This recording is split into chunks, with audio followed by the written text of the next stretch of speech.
Well, thank you very much indeed for inviting me to give this talk. Abicum here was always very close to my heart, actually. I thought it was a really beautiful monument. And when I was an inspector of ancient monuments, I just loved working there. I'm very aware of the fact that my audience probably knows the ruins just as well, if not better than I do. But I wanted to talk to you a bit about the conservation work that we did there, which might not be quite so familiar to everybody, and also to show how the conservation of the abbey ruins fitted into a sort of general pattern of sites of cultural identity that we embarked upon some years ago. And so I hope that you'll find that interesting. The main thesis of my talk really is the fact that the monuments of Wales are iconic, fantastic, and a really precious part of our landscape. And of course, everybody knows the really big monuments like, Tintern, Carnarvon Castle, all these sort of huge, huge monuments which stay so prominent a part in our landscape. And obviously, it would be completely unthinkable if anybody were to allow Tintern Abbey to collapse or Carnarvon Castle to be undermined. But more difficult, perhaps, is the conservation of monuments which are just as important from a cultural identity point of view as areas where iconic things happened connected with Owain Glyndŵr or the Welsh national identity. And quite often these sites are small, discreet, privately owned, and difficult of access. And the conservation of those monuments is rather more challenging. You have to do a fair amount of negotiation and persuading the people to actually come up with the funding for this. And so Abicum here certainly came into that category, I think. And so, which is why when, Stephen Williams, who I'm sure everybody knows about, was an engineer who did a lot of work at Abicum here and various other sites in Wales, monastic sites in particular. When he visited in 1895, and he gave a talk to the Honourable Society of Cymru, and he said, "May I appeal to all Welshmen to assist in preserving what little remains to us of this great monastic church, the burial place of our last native prince." And that was in 1895. And the ruins were obviously of a state which was worrying Stephen Williams in 1895. But it was in 1979, when the Pevsner books were being published, that Haslam also said the ruins at Abicum here are in a terrible state and very little will remain unless somebody does something about it fairly soon. And it's perhaps because it was rural, privately owned, quiet, a discreet, small monument without the sort of towering spires and the wonderful windows of Tintern that it was overlooked. And I felt that this was really rather terrible. And when I was an inspector, I took it upon myself to try to do something both for Abicum here and for various other sites, which were so important in Welsh cultural identity, which had perhaps been overlooked from a conservation perspective. So the sites that I wanted to talk to you about today, we undertook a number of these a few years ago, and I've just been a bit selective about this. I'm going to talk about Cwmhir Abbey, of course. I'll talk on the left-hand map. You'll see Deganwy Castle, Tommen y Mere, and on the top right, you'll see Sycharth and Glyndŵr, sites connected with Owain Glyndŵr. And I'll talk to you about those the conservation of those particular monuments. So Abicum here, as you know it now, because it didn't always look like that. And I will show you in a while what it did look like before we started doing the conservation work there. Sycharth, the main site where Owain Glyndŵr had his major seat, which was in a really terrible state as well. Again, privately owned, a small scale. Nobody could ever find it, so it was hardly ever visited. But it was one of those sites which everybody knew about because of the poem of Iolo Goch, for example, which talked about the sumptuous buildings and the importance of the site because of Owain Glyndŵr's main residence being there. Similarly, in Glyndŵr, where Owain Glyndŵr actually proclaimed himself Prince of Wales, which again was in a fairly shocking state. Tom and Amir, a Norman lot, but actually on a Roman site with the connections with the Mabinogion. And I'll finish with a little description of the twin peaks at Deganwy Castle in the northwest Wales, again a site which was redolent of early medieval and later Welsh history. So looking at Abbey Cwm here, first of all, the site as it looked, actually when I took this photograph, it was a few years ago now, but it doesn't look very dissimilar. And the conservation work that we did there has stood up fairly well, but it didn't always look like that, of course. And when I first saw it, it looked like that, very, very overgrown, with a lot of the columns virtually detached themselves from the south wall, which is what we've got here. The pointing was in a dire strait, and various pieces were so invaded by vegetation that they were on the point of collapse. And I thought, well, we have really got to do something about this. This site is such an important site. It was connected always with the Welsh princes. First of all, when it was founded by the princes of Powys, and went on being in the hands of the princes of Powys until 1234, burial of Cadwallon ap Mael Gwyn. And then subsequently, of course, with the burial of Llywelyn, the last prince of Gwynedd, after the Kilmary skirmish in 1282.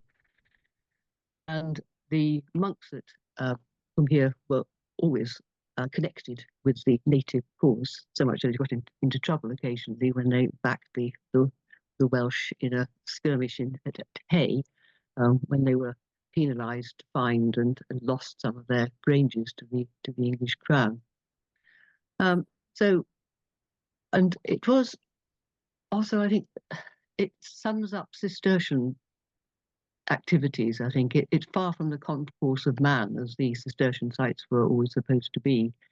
Very remote, very isolated, and very rural, very unlike the great houses like Tintern.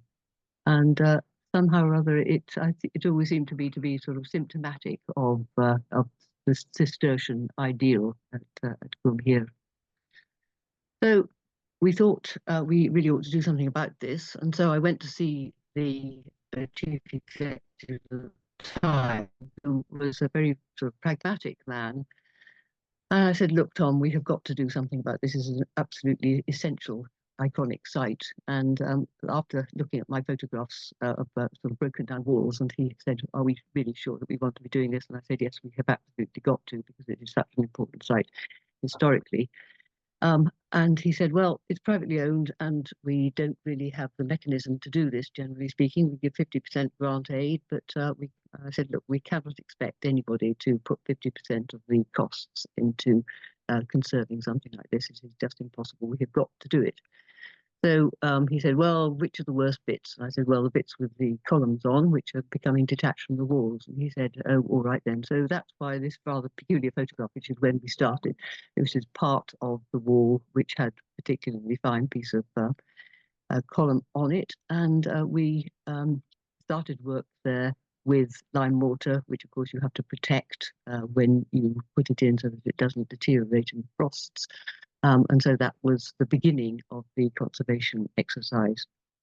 And then gradually, as we did the most critical bits, the second year, then I went to see him and said, "Look, we've done this very fine piece of work now with our own workmen, and it looked absolutely lovely. And the really terrible bits are now conserved. But that just shows how awful the rest of it is. And I think we ought to do something about the adjacent bits as well." And he said, "Oh, all right, John, then okay, we'll do that." So we did the adjacent bits. And then the third year, I said, "Look, we've done virtually all of it now, Tom. I think we could do the rest of it, don't you?" And he said, "Oh, well, John, I suppose." And that was all I needed. So we did the whole site. And so through the years, through a 3-year period, we did the conservation work with lime mortar around the entire site. At the same time, we did do various other pieces of work. We put sets around the grave slab, which we didn't put there, but had been put there some years before, because the sheep were walking all over the slabs and seemed a pity. And so they don't like sets. They don't like to step on sets. And so by putting the sets around the granite sets, they stopped walking on the grave slab. So that was an incidental piece of benefit of that work. So after we had completed the conservation work, there it was, and it was fairly secure. And I was really quite pleased. But a site like Abercrombie needed more than that. We hadn't done anything in terms of trying to work out how the site worked. We didn't do any excavation. We didn't. I was very aware of the fact that it was a site which the owners, Mr. Hamer, was only too happy to allow people to visit it, but nonetheless, people didn't because they didn't know the way in and they couldn't park their cars and so on and so forth. So I thought, right, well, I think we can do something a bit better than this. We can carry on. And it was at that point where the Welsh Cultural Initiative, Historic Cultural Initiative scheme was started. And I'll speak a bit more about how that started in when I talk about Glyndŵr. But because of that extra funding, which our new chief executive was managed to find, we were able to extend the work that we did at Abercrombie here into a different phase. While we were doing the initial conservation work, we did we found this uncovering the fantastic, beautiful masonry of the arcades, which had been covered over with grass before and were not, which did actually protect them. But when it's conserved state, we could open them up for to view, and it was on sites like that, on parts of that the mason's marks were found, which allowed us to compare those mason's marks with the ones at Llanidloes Church, which was an interesting exercise. So gradually we had made our way around, so all of it's in black, which the upstanding masonry had been conserved properly, and the pier bases were exposed. We also found, quite interestingly, that there were two different phases of work there.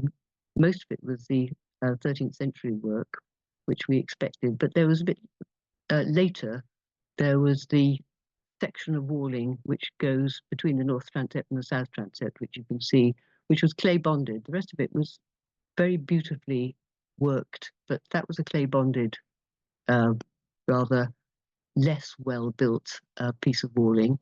And the other one was in the bottom left-hand corner, just by the corner of the church. There was that inset tomb, which again was clay bonded and obviously an insertion. But the things we hadn't looked at, of course, were why does the north and south transept finish like they do? Did they ever get completed? Were they ever built? Or were they built and then abandoned? And we don't really know. Why is the cloister this peculiar shape and not fitting the rest of the church? Was there an earlier church, which traditionally there apparently was, and yet we could find absolutely no sign of it? There was no sign of any earlier masonry in the masonry which we had conserved at all, which if you dismantle a church, you often use the pieces of masonry that you have dismantled in the build of the new church, and not a sign of that. So this was an interesting exercise, but we hadn't taken it really far enough. So we thought with this funding that we managed to get, that we would try to open the site up for greater accessibility. And Mr. Hamer, and this is where one needs in exercises like this, very helpful and cooperative owners. And Mr. Hamer was very enthusiastic about increasing access. And so we employed Mike Garner, the architects from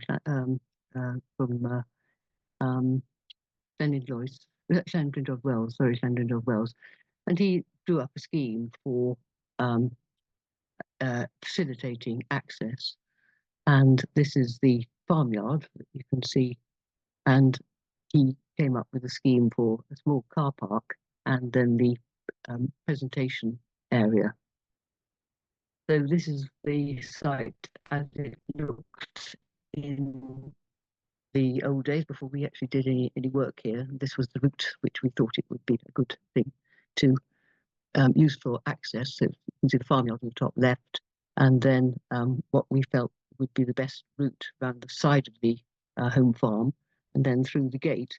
But as you can see, the gate was waterlogged, and the access route was of cracked concrete and really needed to be enhanced. And Mr. Hamer very helpfully said that we could produce, as long as we did the conservation of it, the building 6, which is on the top right-hand corner, the end of that building. And he said that we could use that as a visitor centre, and that made all the difference. So that we could have a car park by the side of it, which is in the green area on the image on the bottom left-hand side. And so by facilitating car parking and having a visitor centre, this would make a tremendous amount of difference to the accessibility of the monument. Because the existing access, as some of you may remember, was through the field gate at the top, where you weren't really supposed to park, and it was very unsatisfactory. So building 6 was selected as the area which we would do as the visitor centre, and this was the existing elevation as it was in the old days, and the back elevation. And Mike Garner drew up a scheme for it whereby we build up the rather unpleasant modern doorway, and then we found some of the existing windows, and we were able to insert that in so the original window went back, so that made it look a good deal nicer, we thought. And when I went there the other day to refresh my memory as to what how the Abbey was faring, I was delighted to see that the information centre that we had put in had been enhanced by your group by adding some of the more new stonework, copies of the new stonework, and I was also delighted to see that Prince Charles had elected to come to see you in 2021 off his own bat. I gather he was enthusiastic about going to see, and so he actually visited the Abbey, which I thought was excellent. And at the same time, when Thomas Wilson had done his rather drastic excavations on the site in 1824, he'd found the Mabley stone. He'd done fairly drastic excavations, and he'd lifted this stone, and the skeleton underneath disintegrated completely. But he'd put the stone into the church at Abbeycombe here, but it was very badly lit, and there was no disabled access to it as well. So we were able to use some of the the historic cultural initiative money to enhance the disabled access into the church and do more lighting onto the Mabley stone so that people could actually see it. So moving on from Abbeycombe here, just for a moment, the sites associated with Owen Glendower, I mentioned previously in his Owen Glendower's seal. First of all, Glendower, and this is where the Welsh Cultural Heritage scheme started, actually. This is the motte at Glendower, and this was the site where Owen Glendower in 1400 actually proclaimed himself Prince of Wales. Now, quite where he did that, of course, we don't really know, whether it's on the Norman motte, which would be a nice prominent place to stand in order to proclaim yourself Prince of Wales, I would have thought, or whether it was actually in his moated site. Can you see the square earthwork at the top of the slide? That's the moated site, which is actually where Owen Glyndwr had his house. So perhaps he proclaimed himself Prince of Wales in the hall there, or maybe it's been suggested that he did it solemnly in Corwin Church. So we don't quite know where he stood in order to proclaim himself, but nonetheless it was at Glyndwr, and Glyndwr was definitely connected very strongly with Owen Glyndwr, who's a great hero of Welsh nationalism and very dear to the heart of Welsh people. So again, previous to the main conservation work, I had been extremely concerned about the state of the motte, because it was being scoured by sheep and also burrowed into by rabbits, and it had a lot of trees which were leaning and falling over, and every now and again they did fall over and bring back part of the motte. So we invited the rabbits to leave, which they did, and we covered the motte with a teram protective covering, which then grassed over, and we felled some of the trees. And the motte was in fairly good state after that, and I was quite pleased about that. And so we thought that all was well, but it wasn't, because a few years later, in 2001, I think it was, there was a great storm and there was a landslide, and the only thing which stopped the whole motte falling down, I think, was the fact that we'd put that teram cover over. But the side of the motte started falling down, and it was in a tremendous slope overlooking the Llangollen Light Railway and the River Dee down below. But you can see the size of the slope, which was a terrible challenge. So I became slightly hysterical about this, and I thought, gosh, this is a very iconic monument. What are we going to do? We can't just let it fall into the river. This is just too awful. We'll be massacred by the Welsh nation if we let that happen. So I went to see the chief executive again. It was a new one by this stage, and I said, look, Marilyn, I don't want to be the I don't want to be the Inspector of Ancient Monuments in charge of this area if Owen Glyndwr's motte falls into the River Dee, and if I were you, I wouldn't like to be the chief executive either.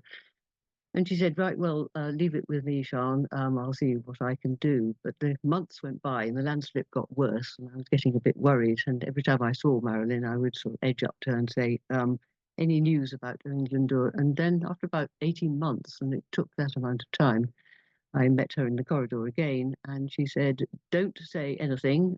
I am sick of you talking about that motte with the unpronounceable name. I've managed to get you £2.5 million. Go away, and I don't want to see you again until you've done something about that motte. So I thought, right, well, that was great. So we put scaffolding. Well, I say we employed from very skilled engineers who we used quite frequently in Cadw, and erected enormous scaffolding, put down yet more of this very robust teram over the surface of the landslip. And here it is, you can see it right down, going down over the river onto this scaffolding. And we had to put in 90 12-meter long stainless steel rods into the subsoil in order to stabilize it, because the geology was such that it was extremely friable. And indeed, it was quite a profoundly difficult task, in that every time that they put the drilling in, and you can see in this slide them drilling into the subsoil, as they withdrew the drill bit and tried to insert the rods, the geology was such that the soil would collapse into the hole. So it was an extremely difficult project to do, and it cost an awful lot of money. And there are some of these rods and the end plates which are holding them in position.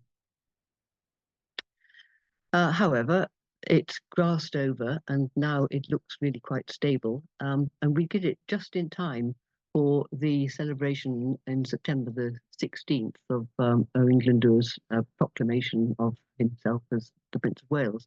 And this was another ridiculous story because this coincided with the time when I think the tanker drivers were on strike and there was no petrol.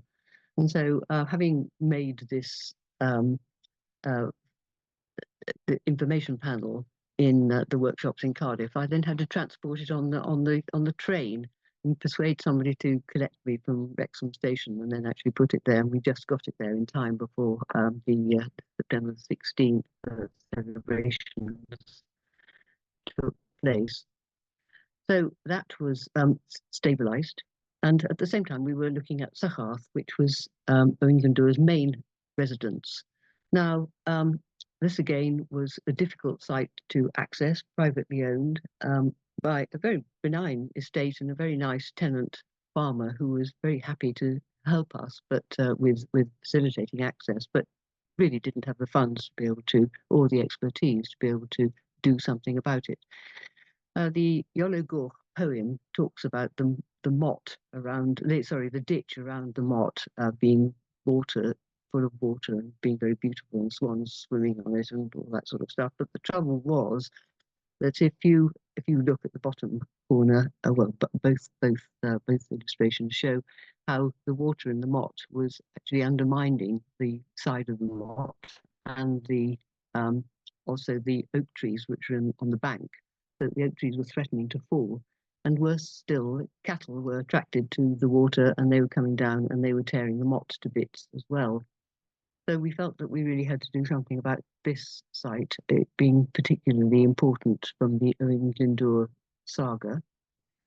So again, good old terror was put over the motte itself. The ditch was raised in its height, so and covered with a well-drained gravel. And a new drainage channel was cut through the bank. But actually, there had been a drainage channel there before, but it had been completely clogged up, so that was unclogged. So the motte was now encircled by a dry ditch rather than the wet ditch. Because it's such a difficult site to access and down some very narrow lanes, we decided that the best thing to do would be to try and persuade the estate to allow us to put a car park in, which they did very kindly. There was a forestry track going up, and then so we inserted a car park for about 8 cars, which is in the bottom right-hand image. And so you could, with new signposting that we put up, actually find the motte for the first time, and you were able to park your car and walk down to the monument, which was then well grassed over, and it was less vulnerable to cattle.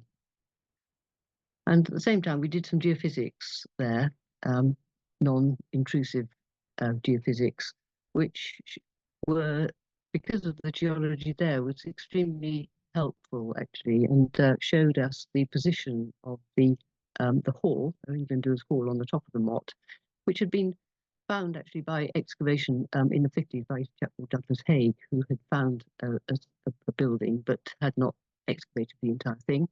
So we were able to indicate on our information panel the position of the hall, Owen Glyndwr's hall, how it was surrounded by a palisade, the position of the bridge across the ditch, and the position of some of the houses and the outbuildings in the bailey outside the motte itself, including the little dovecote. I don't know whether you can see that little dovecote. You can see it both on the geophysics and on the interpretation panel, so that people could actually understand what it looked like.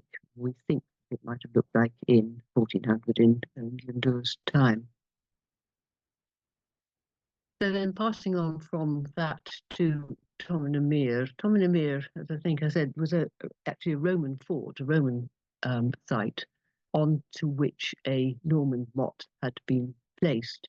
So what has that got to do with Welsh cultural identity? Well, when aristocratic people, landowners in the early medieval period wanted to establish their right and their connection to the land, they would often make up stories or try to create a link with the Romans, with the aristocratic Roman people who had lived there previously. And this was the case at Tomanomere, which is traditionally associated with the story of Lliw and in the fourth branch of the Mabinogion. So again, it was traditionally highly associated with the early medieval past of Wales. The Norman Mott, however, was being decimated again by cattle erosion, and it was one of the worst bits of cattle erosion I'd ever seen, actually. It was really digging itself right into the Mott, which was in a fairly parlous state, so much so that under the terram was put over the scar, the cattle scarring, and then we had to put in a timber structure in order to support all the earth which was then positioned into it. Otherwise, it would have just fallen away. Then earth was placed over the timber structure, and the whole thing grassed over and held in position with brushing, which then deteriorated, of course, and decayed, leaving the grass in a intact and good state. Then the final site that we looked at within this the twin peaks of Deganwy, which I'm sure a lot of you will recognise, overlooking Conwy. This was an important site. It's a peculiar site, actually, Deganwy, because it has such a composite history of English and Welsh building and rebuilding. And traditionally, there's supposed to have been it was supposed to have been the court of Mael Gwynedd, and indeed when Professor Leslie Alcock did some excavation there, he did find 6th century material, early medieval material, very high status, as well as high status glassware, which had been imported from the Mediterranean. So it was obviously an important site in the early medieval period, and Roman material was found there as well by Alcock. Anyway, this early fortification, which was a Welsh fortification, Welsh native fortification, had been ransacked by Saxons, who then took it over, and then Robert of Rhuddlan had established a Norman fortification there, and then it had passed back to the Welsh, but had been razed to the ground by the Welsh to stop King John, the English king, taking it over.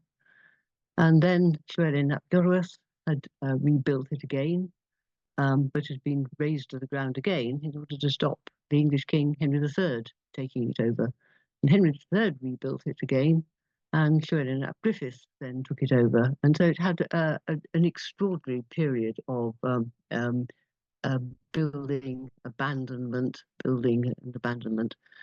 And Edward I then finally took it over from Llywelyn. And the intrinsic difficulty of that site became very apparent to Edward. And he said, why are we building this castle? Because there's always been a castle here before. It looks as if it's a fantastically strategic position. But if you look at it and you think about it in a sensible way, in fact, all the strategic elements of it are on the river down below. And actually, if you're living at the top of that hill, by the time you've seen your enemy or person you're trying to control down by the river, by the time you've got down there, they've gone. And if they are opposed to you in any way, by the time they've got up there, you really have to raise the whole thing to the ground if you've got superior forces coming up. So Edward, of course, with his obsession about being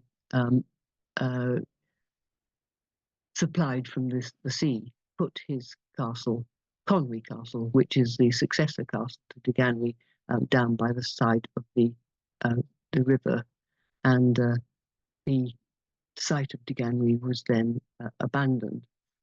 So the difficulty with Deganwy is, of course, knowing what you are conserving, because there were so many episodes of building and rebuilding that they was very difficult to know whether you were actually conserving a Welsh piece of masonry or an English piece of masonry.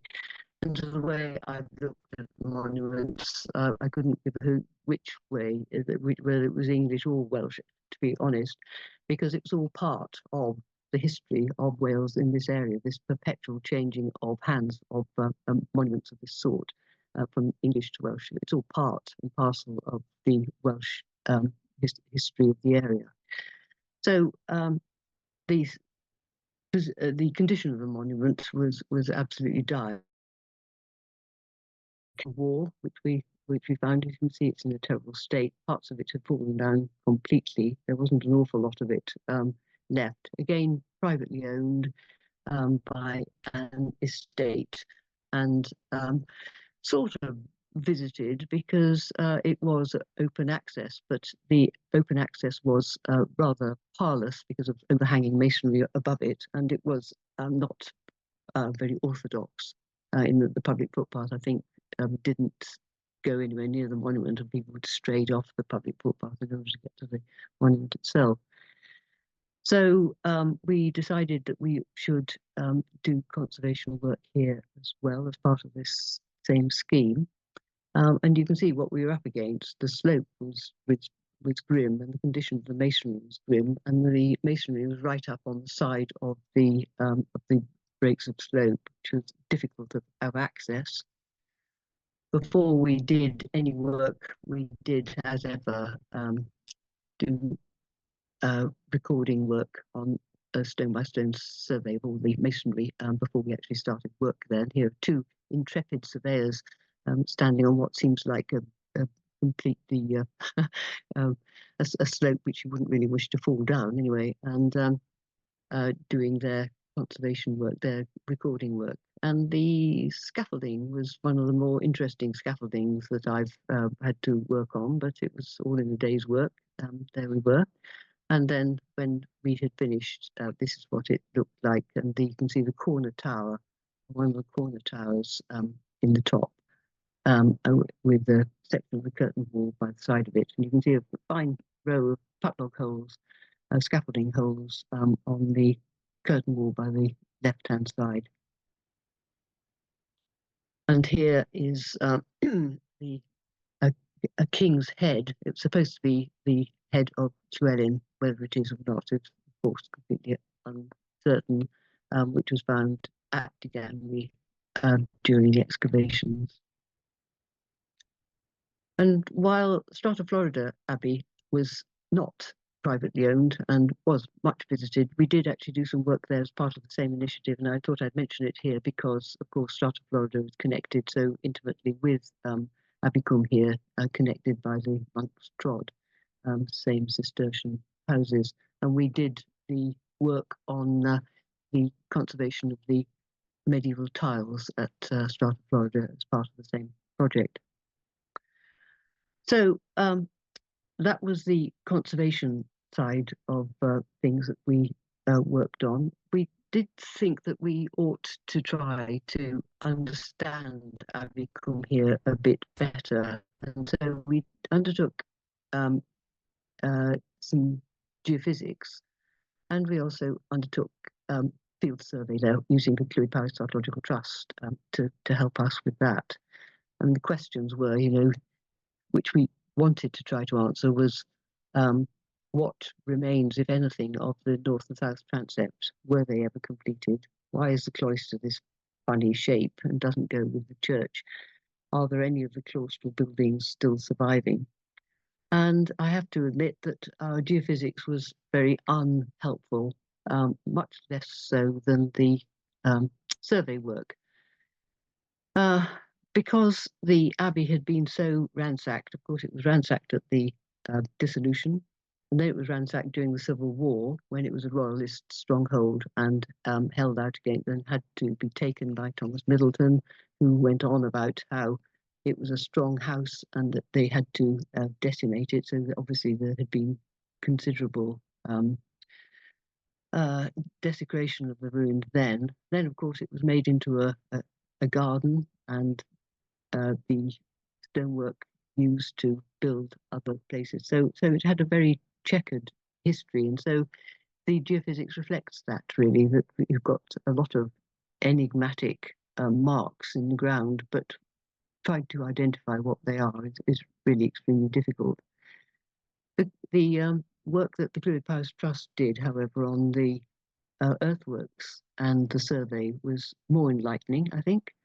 And the you can see there the work that they did on the suggested extent of the enclosure around the monastery. Of course, the monastery would have had a precinct wall around it. And on the left-hand side, you can see the existing rather faint bank that surrounds the site. And on the right-hand side, the possible inner enclosure extent. Of course, the site has also had a lot of agricultural work in it, subsequent to it being a monastery and subsequent to it being a laid out garden as well. And so that was the cause of the ridge and furrow, the ploughing that had gone on subsequent to its demise. And the boating lake, which was of course part of the designed landscape that had been established here, had changed its shape dramatically through the ages. And as well as the precinct immediately around the priory, the abbey, you had got the park boundary to the north, which the Clwyd Powys Trust managed to establish part of the surviving park boundary. That's the solid line, and the dotted line are extrapolated. They found the Great Park Shed, which is supposed to be part of the designed landscape buildings, and Fowler's Cave, which is supposed to be the stone quarry for building either the abbey, maybe, or subsequent buildings. But it's interesting that that quite a bit of that park boundary still survives, and presumably equates to the deer park that the abbot granted to Roger Mortimer for doing hunting. But I'm afraid, going back to our geophysics, it was unhelpful, to be honest. And I'm just putting in a few examples of the the unhelpfulness of the geophysics, and this showed us virtually nothing. The green there is apparently partly to do with the parks and gardens, which was established there, whereas the purple is supposed to be possibly to do with the medieval the monastic house. But this is just analysis, and it's really difficult to say what any of this means. And if you look at the R14 and R12 at the top right-hand corner, which is outside the east end of the church, it doesn't really equate to anything monastic at all. And so the question as to whether the east end was ever built, which in a conventional way of building an abbey, of course, you would start at the east end and make your way westwards. And so it's strange if it was never actually built. So there's another theory that it was built, and but then when the grandiose size of the abbey was proved to be impractical, it was then reduced and the east end was allowed to become abandoned. And to be honest, we just don't know. And here is some of the ground penetrating radar, which was equally unhelpful. I just put it there just to show that we tried our best to establish the answers to some of these questions, but we really didn't get very far with it. So as for the future of Abbey Combe, when I visited the other day, I was really pleased to see that the conservation work had held up really quite well. And so in terms of the looking after the site itself, I think people have been looking after it extremely well. And I was extremely gratified to see that the vegetation growth had not re-established itself, and the masonry was standing up to the future quite well. But there are one or two signs which I thought I might just point out. You can see on the left-hand side, where does that stone come from? And on the right-hand side, stone falling out of the side of the wall. And if Cadu could be persuaded to come back and spend a few days doing some small amount of conservation work here, or if some other mechanism was adopted to do some small amount of conservation, this would probably be very helpful because it would save money in the long term. If you don't do ongoing maintenance, then of course it costs considerably more in the longer term. And I was just gratified to notice that, you know, the state of the monument was really quite good, and I'm very grateful to groups like your own, who obviously keep a very close eye on the monument. CADU is a benign organisation for looking after sites of this sort, and I'm sure will help as well.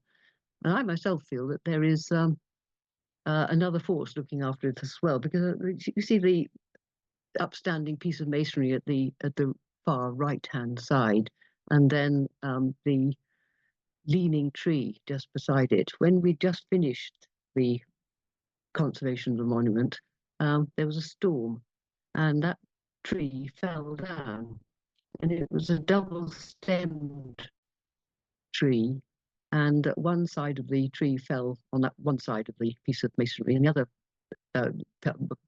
part of the tree fell on the other side. And I looked at this and I thought, gosh, this was absolutely amazing, because that one piece of masonry survived completely intact. So my own feeling is that there is another force, a benign force, looking after this site as well. So I'm sort of hopeful about the future.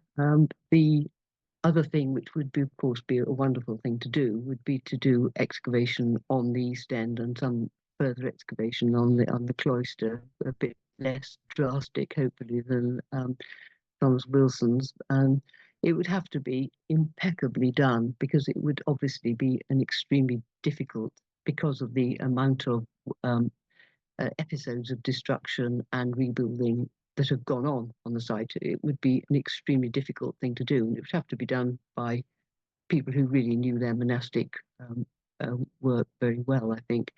But that would be a wonderful thing to do. Ongoing conservation is another thing which we just have to keep our eye on and keep looking at. So, as I say, I'm very grateful to your group for your ongoing interest and enthusiasm for the site. It's very gratifying to me to see that work that one does is being sort of maintained and kept up. But of course, I can't be complacent. I remember this is where I end. I remember when we just finished doing all the work there, and I was really quite pleased with this. And I thought, really, we've done quite a good job here. This is excellent. And I was doing my last visit in order to sign it all off.